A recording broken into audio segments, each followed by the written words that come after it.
Marilah kita berdoa. Bapa kami yang di surga, kami bersyukur kepadamu karena Tuhan sangat baik dalam hidup kami. Pada saat ini, di minggu yang Tuhan khususkan kepada kami, 14 Juni 2020, kami kembali berjumpa dengan Tuhan di dalam rumah kami masing-masing. Kami akan mendengarkan kebenaran firman-Mu, urapan Tuhan menyertai kami. Berfirmanlah Engkau Tuhan, karena kami telah siap menjadi pelaku-pelaku kebenaran Tuhan. Dalam nama Yesus kami berdoa. Amin. Bapak Ibu yang dikasihi Kristus, di minggu kedua bulan Juni 2020 ini,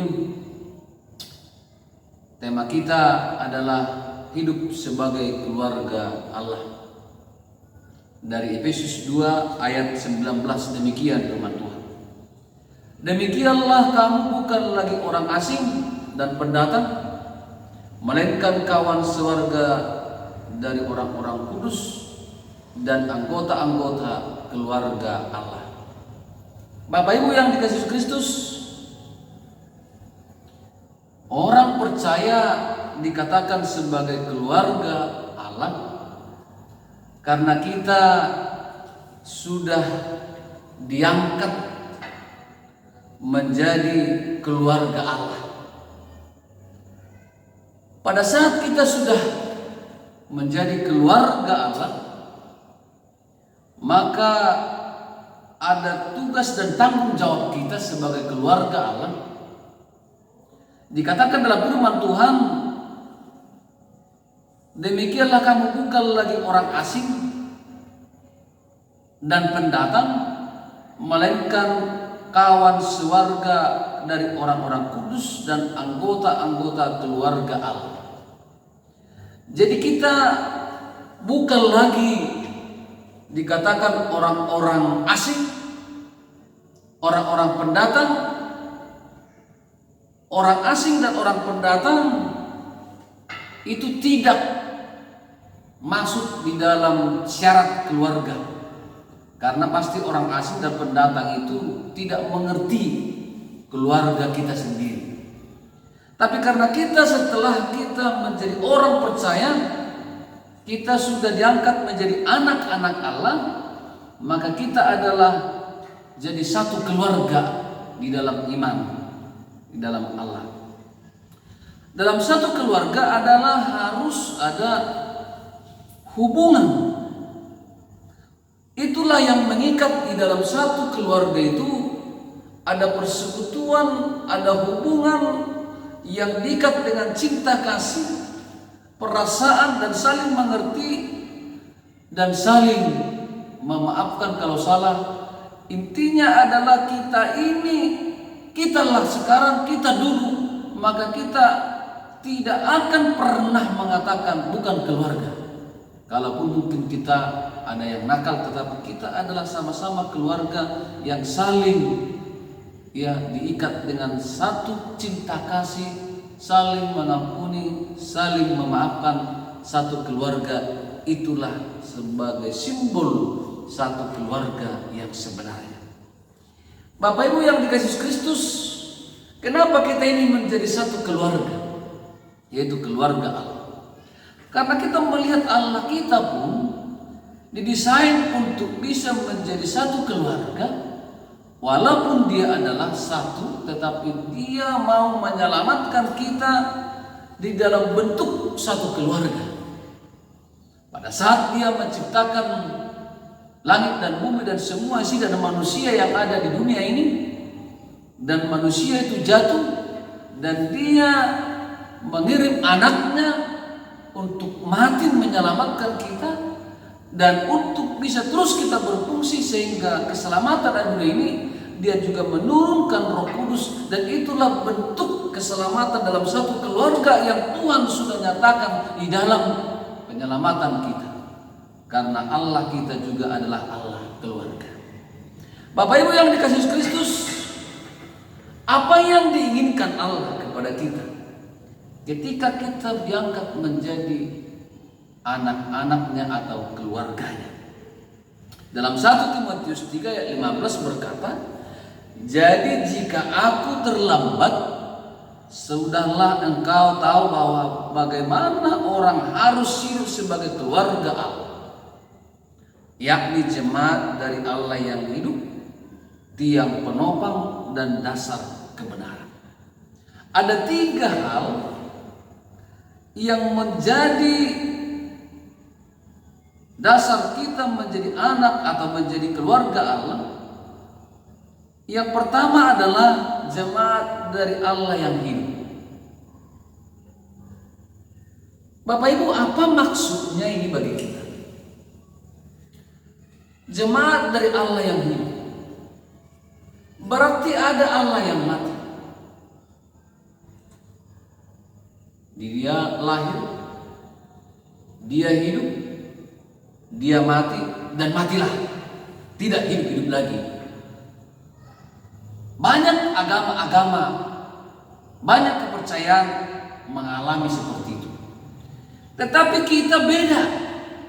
Kita adalah dikatakan jemaat dari Allah yang hidup. Allah kita lahir, ya lahir. Allah kita hidup, ya hidup. Allah kita mati, ya mati untuk menebus dosa-dosa kita, karena upah dosa harus mati, maka dia mati. Tetapi Allah kita adalah Allah yang hidup. Banyak kepercayaan meyakini bahwa mereka nanti di akhir zaman Allahnya. Tetapi kita meyakini bahwa Allah kita bukan hanya di akhir zaman hidup, tapi sekarang juga hidup melalui Roh Kudus yang diberikan kepada kita. Maka kita ini adalah dikatakan jemaat Allah yang hidup. Maka kalau Allah kita Allah yang hidup, kita pun harus jemaat yang hidup. Berarti ada juga sekarang jemaat mengatakan jemaat, tapi dia sudah mati. Yang terjadi di dalam pada zaman Yeskel waktu itu, bangsa Israel dikatakan adalah tulang-tulang yang berjalan-jalan. Secara fisik mereka masih ada napasnya, tetapi secara rohani tidak ada lagi berguna, tidak berfungsi lagi di hadapan Tuhan. Kenapa? Karena tidak ada lagi hubungan,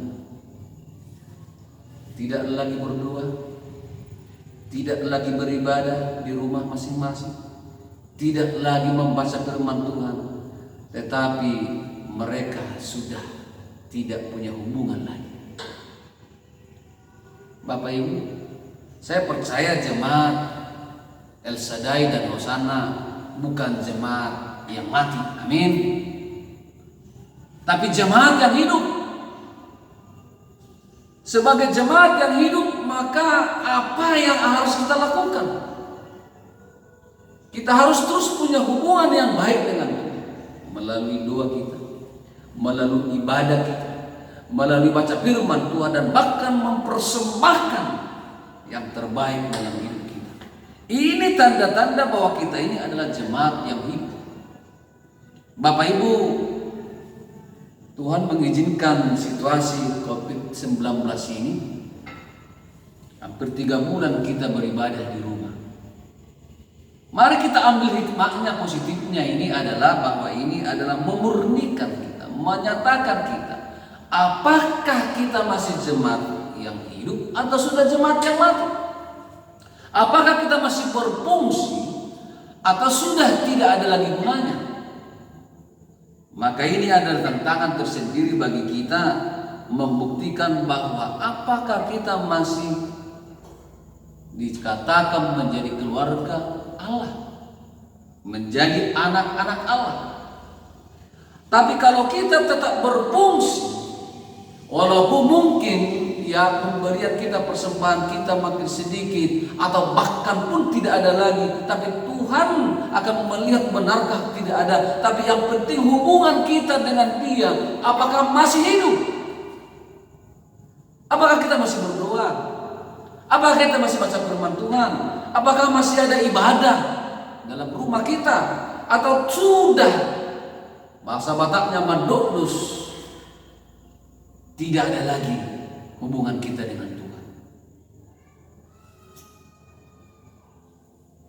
Kalau kita jemaat yang hidup dan kita terus punya hubungan dengan Tuhan, maka disitulah kita akan orang berkata, kok wajahmu masih segar ya? Padahal situasi seperti ini sudah sangat menderita. Kami sudah tidak lagi berbuat apa-apa. Kami sudah menjerit. Tapi kita masih memberikan semangat, masih memberikan kekuatan, masih memberikan pengharapan kepada orang-orang. Dan orang lain heran melihat kita. Kok masih bisa ya? Inilah jemaat yang hidup Bapak Ibu. Bukan berlomba-lomba untuk jauh dari Tuhan. Mari lakukan. Karena kita adalah jemaat yang hidup. Yang kedua adalah sebagai keluarga Allah, kita adalah tiang penopang. Apa maksudnya ini bagi kita tiang penopang? Di dalam satu keluarga rupanya haruslah kita berfungsi sebagai tiang penopang. Berbicara tentang tiang penopang berarti berbicara pernah kita jatuh. Pernah kita butuh pertolongan. Itu berarti kita adalah sebagai tiang penopang. Dalam Mazmur 145:14 berkata, Tuhan itu penopang bagi semua orang yang jatuh dan penegak bagi semua orang yang tertunduk. Keluarga Kristen, keluarga Allah dikatakan tiang penopang. Sekarang memang sangat dibutuhkan orang kita jadi tiang penopang. Masalahnya sekarang, apakah kita sedang terjatuh? Apakah kita yang harus ditolong orang? Apakah kita yang mungkin orang harus datang membantu kita? Atau kita yang menjadi tiang penopang? Ini yang menjadi pertanyaan. Tetapi sebagai keluarga Allah dikatakan bahwa kita ini adalah tiang penopang. Tiang penopang adalah mengenai kita adalah orang kuat, orang yang kokoh, yang bisa orang bersandar bagi kita. Orang bersandar bertanya kepada kita. Masihkah orang bertanya kepada kita? Masihkah orang bersandar kepada kita? Masihkah orang mau minta kekuatan kepada kita? Karena mereka sudah menjerit dalam kehidupan ini. Mari kita jawab. Mungkin bapak-bapak dia sangat menjerit bagaimana berhenti merokok, bagaimana berhenti main judi. Ibu-ibu bagaimana supaya jangan mengata-ngatai orang atau bahkan mengkusipi orang dan macam-macam kita sehingga sering kita jatuh. Tapi secara umum kita ini adalah pernah jatuh dalam dosa. Tapi Tuhan sudah tolong kita secara jiwa kita diselamatkan. Dalam tingkah laku perbuatan-perbuatan sehari-hari juga perlu kita bisa berfungsi menjadi tiang penolong bagi orang-orang yang sedang jatuh pada saat ini. Kalau keluarga Kristen, keluarga El Shaddai dan Hosanna bisa berfungsi sebagai tiang penolong, tiang penopang, kita akan terus bisa dipakai Tuhan. Maka Tuhan akan dikenal orang dari kehidupan keluarga kita. Ini yang mau dikatakan dalam firman Tuhan ini sebagai kita keluarga Allah. Bisakah kita? Bisa. Mari kita mengandalkan Tuhan. Jangan andalkan ekonomi, jangan andalkan kekuatanmu, jangan andalkan hal-hal yang di luar sana, tapi andalkanlah Tuhan. Hanya kekuatan dari Tuhan kita bisa berfungsi menjadi tiang penopang. Yang ketiga adalah dasar kebenaran. Dunia ini akan menawarkan banyak sekarang kebenaran. Di sana ada kebenaran, di sana ada kebenaran, bermacam-macam ditawarkan dunia ini kepada kita, sehingga banyak orang bingung.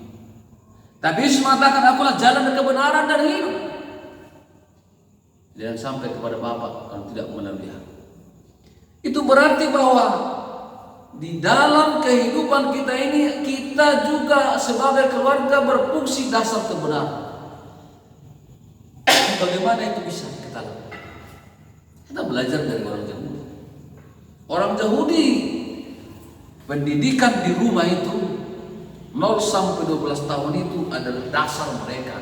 Mengajarkan tentang hukum Taurat, tentang firman Tuhan, sehingga pada saat mereka usia 12 tahun, 13 tahun, mereka sudah dewasa dan tidak ada lagi ajaran bahkan menggoyahkan iman mereka untuk pindah. Tidak lagi. Tapi kenyataannya dalam kehidupan kekristenan, guru sekolah minggu udah datang ke sekolah minggu, ke TP3 ini kita melihat meninggalkan Tuhan. Kenapa? Dasar kebenarannya waktu mereka 0 sampai 12 tahun gak pernah didengarkan tentang firman Tuhan, gak pernah diberikan dasar tentang kebenaran firman Tuhan, sehingga mereka goyah. Hanya ditawari saja mungkin pekerjaan, udah goyah. Hanya ditawari saja mungkin teman hidup, pasangan hidup, dia sudah goyah dan bahkan meninggalkan Tuhannya. Di dalam Ulangan 6 kita melihat ayat 7 sampai 9. Orang Israel untuk mendidik keluarganya, mereka menuliskan firman Tuhan itu, hukum Taurat itu dikatakan, apabila engkau duduk di rumah, ada di bangsa Israel duduk atau di mana, tapi sudah ada terpampang di rumah mereka tentang ajaran firman Tuhan. Apabila engkau sedang dalam perjalanan, mereka juga sudah ada buat sambil berjalan, sambil melihat di buku, ada rumah notis-notis kecil, mereka buat itu untuk belajar firman Tuhan. Apabila engkau berbaring, kita berbaring di kamar kita, tetapi di loteng itu ada tulisan tentang hukum Taurat.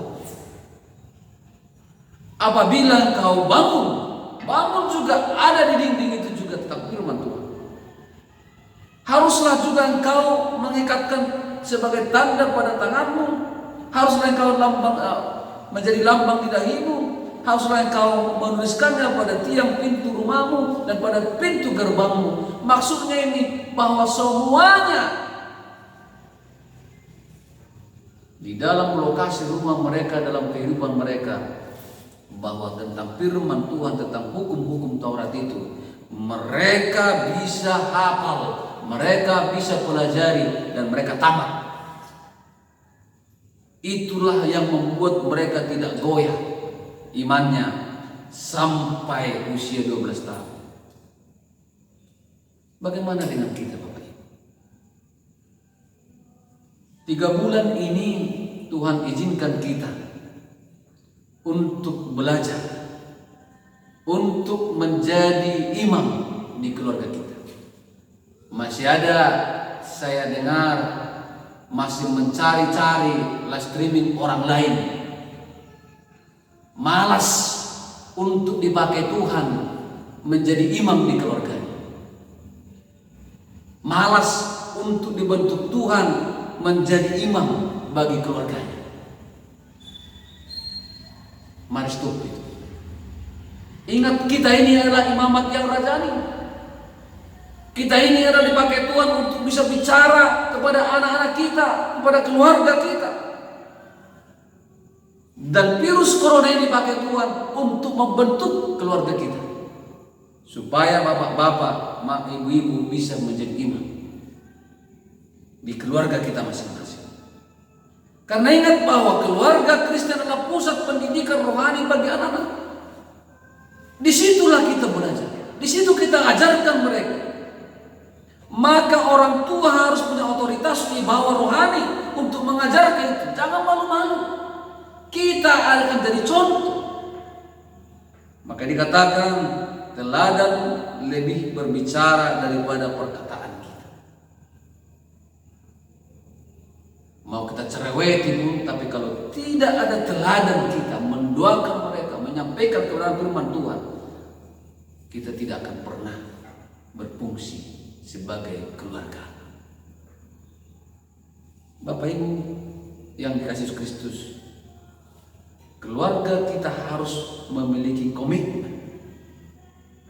Dan komitmen dimulai dari orang tua, ayah dan ibu.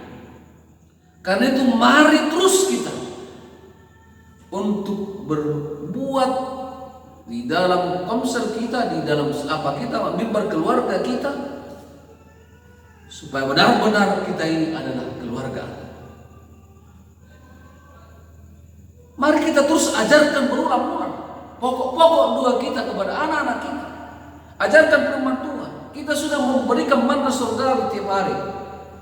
Saya ragu itu dibaca atau tidak, sedangkan hanya 2 kali 1 minggu pun kita beribadah.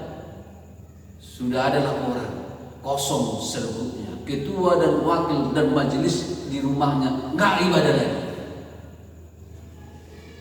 Bagaimana?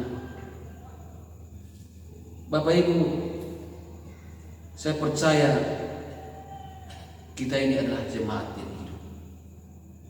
Kita ini adalah tiang penopang, dan kita ini adalah dasar kebenaran. Kalau kebenaran sudah dipegang dan sudah menjadi ciri khas anak-anak kita, keluarga kita, maka kemanapun anak-anak kita ini kita lemparkan sekolah nanti itu, di mana mereka bekerja, mereka akan mencari Tuhan, mereka akan mencari gereja, mereka akan dekat dan akan melayani dalam gereja di mana mereka.